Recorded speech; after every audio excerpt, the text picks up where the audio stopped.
Now at 4:30, the search continues for a missing 11-year-old from Cornelius.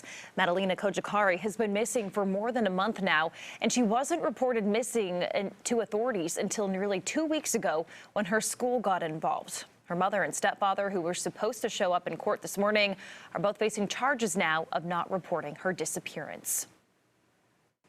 So let's go ahead and bring in former FBI Special Agent Michael Chapman, who's been giving us some insight on this case. Thanks so much again for joining us. Thank you for having me.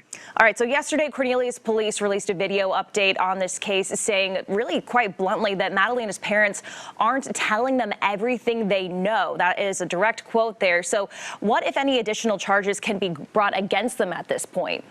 At this point, I don't know that there are any additional charges they can bring unless they have some evidence of child abuse, child neglect, which is almost self-evident in the fact they didn't report the child missing, which is what they're charged with.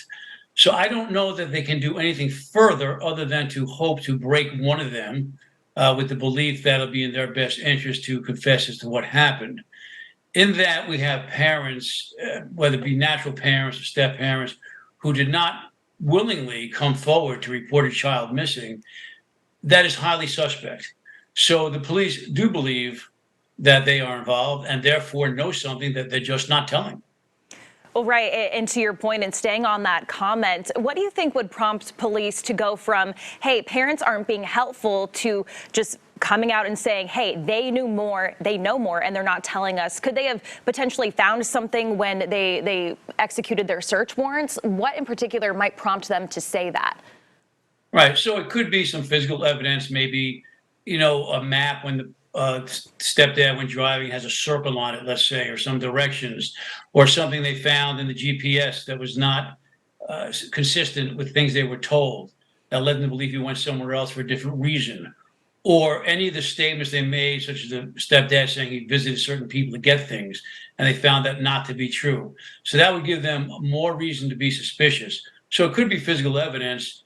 But my feeling is that it just comes from the fact that they haven't spoken to them in all this time. They're in custody and they're not telling them something. It's clear, at least, from the outside looking in, that these parents are involved. It's possible they were not, but certainly the evidence would indicate they were. And I think just the police know that they know something and they're just simply not telling them. So I don't know that that has to be based on physical evidence as much as it is just drawing a natural conclusion from the investigation. And as we know, the last time that we have video of Madalina Cojocari was before Thanksgiving. And then, as we know, her mother and stepfather didn't report her missing until 3 weeks after they last saw her. So from an FBI agent's standpoint, how frustrating is it to kind of be in this sort of stalemate right now, where you're not getting the information that you need, but there's still a little girl out there who needs to be found, and there's not really any leads at this point? Having been in that situation during my career, I can tell you it is highly frustrating. There's a child out there, you want to save that child, you're hoping that child is still alive, and you're doing all you can, but in your heart, with each passing day, the odds of finding that child alive are less and less. So I understand what they're going through. It's very frustrating, and they will stay on it in terms of having command post and the FBI participation until they reach a conclusion that there's just no leads to follow at this time, no need to have a command post. There's very few leads coming in on the phone or people calling with information. There's nothing that they haven't searched that they plan on searching.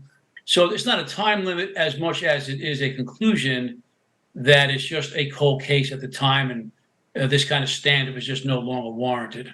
Not that it's not worth the time, obviously, but that's just not logical to keep doing that.